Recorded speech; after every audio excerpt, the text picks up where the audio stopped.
กราบสวัสดีกับพี่น้องเกษตรกรชาวนาทั่วประเทศสสชัชวาลออกลงล่ะที่ประชุมสภา2-3 มื้อที่ผ่านมาพี่น้องเอ้ยทั้ง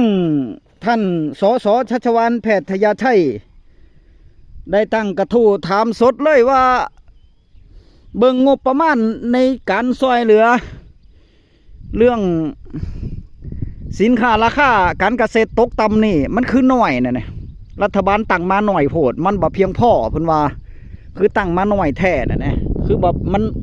นบ่สามารถที่จะรองรับแล้วก็บ่เพียงพอได้เพราะฉะนั้นอยากให้ทางภาครัฐบาลนี่ช่วยสนับสนุนให้มันหลายๆนะเวลาสินค้าทางการเกษตรตกต่ำมานี่มันจะได้ช่วยเหลือได้เต็มทีเพิ่นว่าแล้วฝากไปถึงเงินไร่ละพันเนี่ยปี68/69นี่มันจะได้อีกบ่หรือว่าบ่มีคำตอบให้กับทางเกษตรกรชาวนาไทยเลยทางสสชัชวาลกับจี้ตามตีตามบี้เลยแล้วพี่น้องไปเบิ่งแฟ้มภาพแฟ้มข่าวกันซะก่อนนะครับเนาะพี่น้องเกษตรกรชาว101พี่น้องเกษตรกรจากทั่วทุกภาคทั่วประเทศฝากคำถามมายังผู้แทนราษฎรอย่างผมครับท่านประธานผู้แทนราคามันสำปะหลังราคาข้าวโพดราคากระเทียมแหม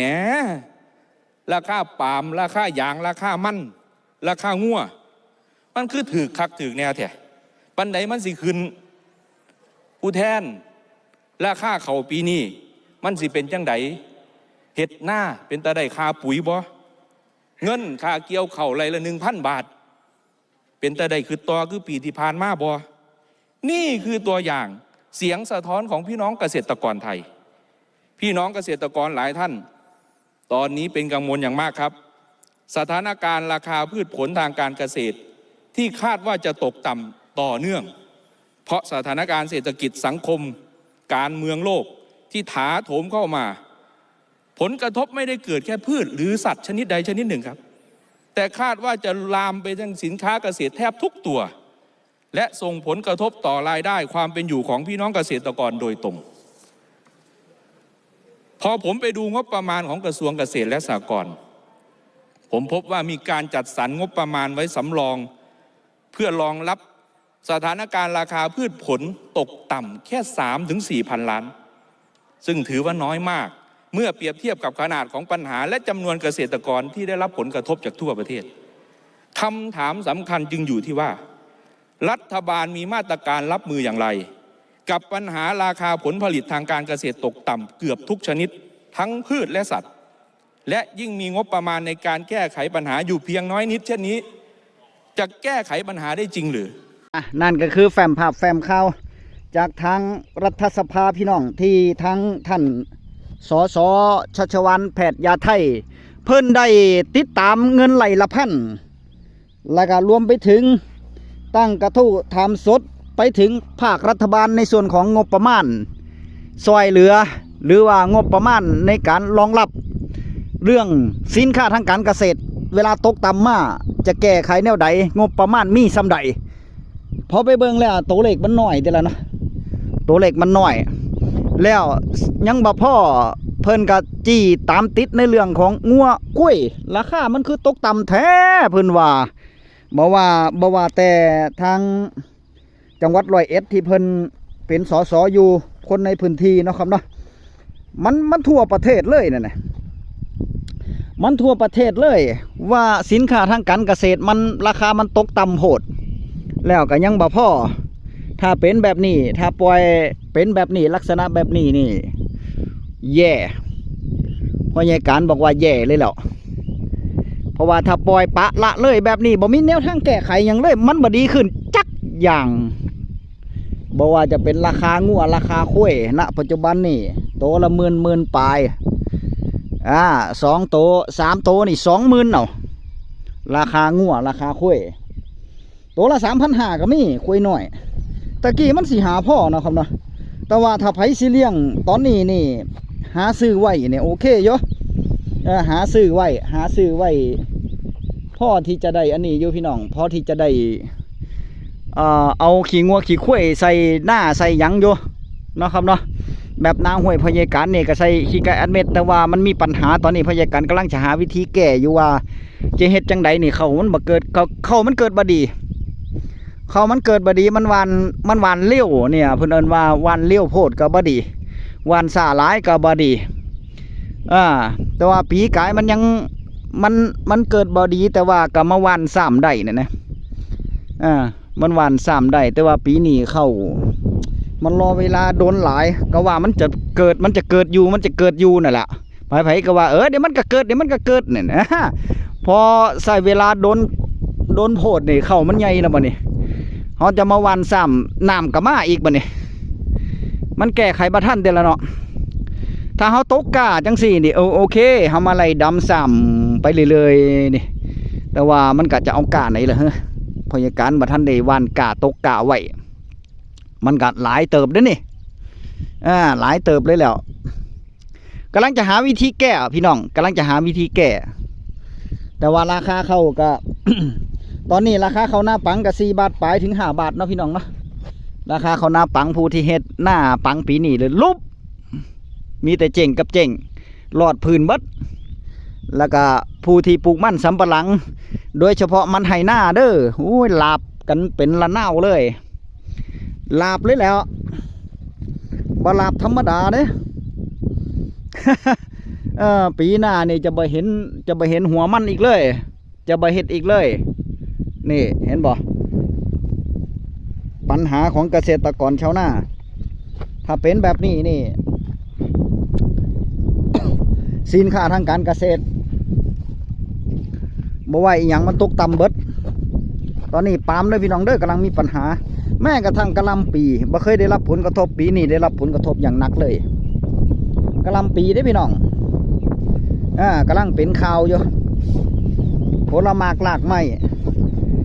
ก็ลดลงราคาเบิดมันเกิดอีหยังขึ้นเนาะสินค้าทางการเกษตรมันคือขึ้นมันคือ บ่มีขึ้นเลยนั่นน่ะ ตาบันที่ปุ๋ยเคมีพี่น้องยากำจัดวัชพืชยาฆ่าแมลงยาฆ่าหญ้าในนาข้าวจังสี่โดยเฉพาะหลักก็คือปุ๋ยเคมีนี่แหละมันก็คือบ่ลดราคามันก็คือบ่เจ๋งจักเที่ยวปุ๋ยปุ๋ยมันคือกระสอบละ7-800เป็นพันขึ้นคือเก่าบ่มีลดราคาเลยเด้บ่มีลดราคาบ่มีคำว่าเจ๋งกับเจ๋งนะครับนะแต่บางทีเขาขายนี่พยาการขายที่อันเม็ดจังสี่นี่จะขึ้นราคากับบ่ได้รู้ตนเกษตรกรราคากับซ้ำเก่าอยู่ในสู่ปีก็พอได้ ค่าน้ำมูกน้ำมันพอได้ว่ามียังพอได้มีงานทำละเนาะครับเนาะพอได้แลกกับปีปลาลาไป ปุ๋ยขี้ไก่อัดเม็ดถ้าใครต้องการก็อุดหนุนพยาการในเด้อส่งทั่วราชอาณาจักรพี่น้องราคาส่ง100 กระสอบเด้อพยาการจำหน่ายโทรหาพยาการได้065-271-9722เกษตรกรอุดหนุนเกษตรกรน้ำกันพี่น้องเอามาใส่หน้าเป็นปุ๋ยสูตรเริ่มต้นอันนี้มีน้ำเอาแจ้นี่มาหว่านได้เลยเนี่ยหรือว่าหว่านตอนเขากำลังหว่านเข้าก็ได้นะครับเนาะปรับฟื้นฟูสภาพดินให้เฮาซุ่มนี่มันแห้งนี่พี่พยาการถ่ายให้เบิ่งนี่มองนี่นาห้วยนี่มันแห้งไปนี่มันแห้งโพดมันแข็งพร้อมได้ปั่นบะแลกปั่นกับปั่นรอบเดียวแล้วมันบะแลกไปนี่มันเกิดยากมันก็เลยบ่เกิดเลยเนี่ยมันบ่เกิดเลยถามว่าวานกับวานซ้ำกันเบิดเนี่ยวันถ้ามันเกิดจะว่าวันห่างกับบ่แมนเพราะว่ามองที่มันเกิดมันก็คือทีเนี่ยมองที่มันเกิดมันก็คือทีเนี่ยเพราะฉะนั้นเบิ่งโดยสายตากัน1ตีเป็น1 2 3 4มันทั้งเบิด7 ไร่นะให้นี่ตีไปสัก4 ไร่แล้วกันที่จะได้3เต็มเลยแต่ว่าถ้ามีรถดำหน้านี่เอามาดำเลยนี่ถ้ามีรถดำหน้านี่เอามาดำเลยดำ3ไปเลยไม่ต้องไปสนใจยังเลยดำไปเลยเนี่ย เนาะมองทั้งพี่ก็มองทั้งนี่ให้มันได้ก็พอแล้วเนี่ยนะโอ้ยเฮ็ดยากพี่น้องเอ้ยเฮ็ดหน้าปีใดก็ได้เฮ็ดยากบ่แม่นว่าแต่ของพ่อใหญ่การเด้มาเบิ่งทั้งพี่เบิ่งติละเนี่ยอันนี้แห่งเพิ่นวาน วิธีการเฮ็ดวานก่อนวานเสร็จแล้วเพิ่นก็มาไถแล้วค่อยปั้นน่ะนะโอ้ยบ่เกิดคือเก่าพี่น้องเอ้ยนี่เห็นบ่ เกิดบ่ดี3ก็ได้3หลายแล้วเนี่ย3หลายแล้ว3สุปีแล้วเพิ่นนะ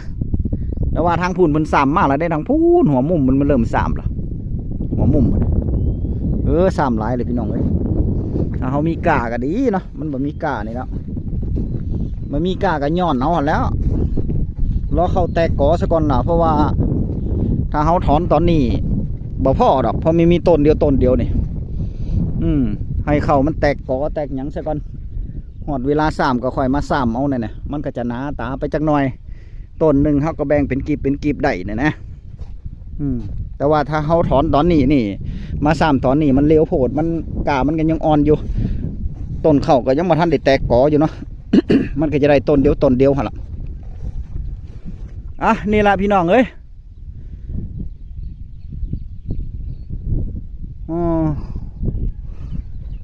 การเฮ็ดให้เฮ็ดหน้าเนาะมันมีการลงทุนก็มารอรุ่นเด้อว่าทางภาครัฐบาลปีนี้กระทรวงเกษตรและสหกรณ์แล้วก็ทางท่านนายกรัฐมนตรีแพทองท่านเพิ่นจะอนุมัติมาบ่ไร่ละพันแต่ว่าจักไร่แค่นั้นล่ะพอใหญ่การลงคลิปก่อนนี่ผู้นำเกษตรกรก็บอกเสียงเกษตรกรเพิ่นขอ50ไร่เบิ่นเด้แต่ว่าตะกี้นี่สมัยที่อีหยังท่านอภิสิทธิ์บ่เพิ่นให้ได้พี่น้อง50ไร่เนี่ยมันบ่50ไร่ได้คนละ50,000พุ่นเด้เห็นพ่อใหญ่การเพิ่นไปฮับเอาอยู่ไปฮับเอาอยู่ไปเบิกเอาอยู่คนละ50,000พุ่นแต่ว่ามาสมัยแพทองท่านนี่ธรรมนัสเป็นรัฐมนตรีว่าการกระทรวงเกษตรเนาะให้10ไร่ละพัน10ไร่ลดลงมาจากหันกลับมาปีที่แล้วดร.นฤมลเป็นรัฐมนตรีว่าการกระทรวงเกษตรแพทองท่านก็เป็นนายกคือเก่าก็ได้10ไร่คือเก่าเนี่ยโอ้มันได้น้อยเนาะพี่น้องเนาะลดลงปีหน้านี่ได้5ไร่นะพอใหญ่การว่าแต่ว่าทั้งนี้ทั้งนั้นเกษตรกรจะยอมบ่รอผลติดตามในส่วนของท่านสสชัชวาลนี่แหละแน่นอนพี่น้องแน่นอนเพิ่นบ่ยอมดอกพอใหญ่การว่าจังใดแล้วเพิ่นก็ต้องติดตามมาให้ได้หั่นล่ะเนาะครับเนาะปีกายเพิ่นก็บีเด้กว่าจะได้10ไร่นี่มาเนี่ยบีไร่หยังเด้จังซั่นมันบ่ได้เนาะเป็นตัวแทนของเกษตรกรชาวนาเป็นกระบอกเสียงให้กับชาวนาแล้วเพิ่นเป็นสสเป็นตัวแทนเพิ่นก็เฮ็ดงานเต็มทีเลยของเพิ่นเนาะครับเนาะมารอรุ่นรอเบิ่งกันพี่น้องว่าจะเป็นจังใดเจอกันใหม่คลิปหน้าคลิปนี้สวัสดีครับ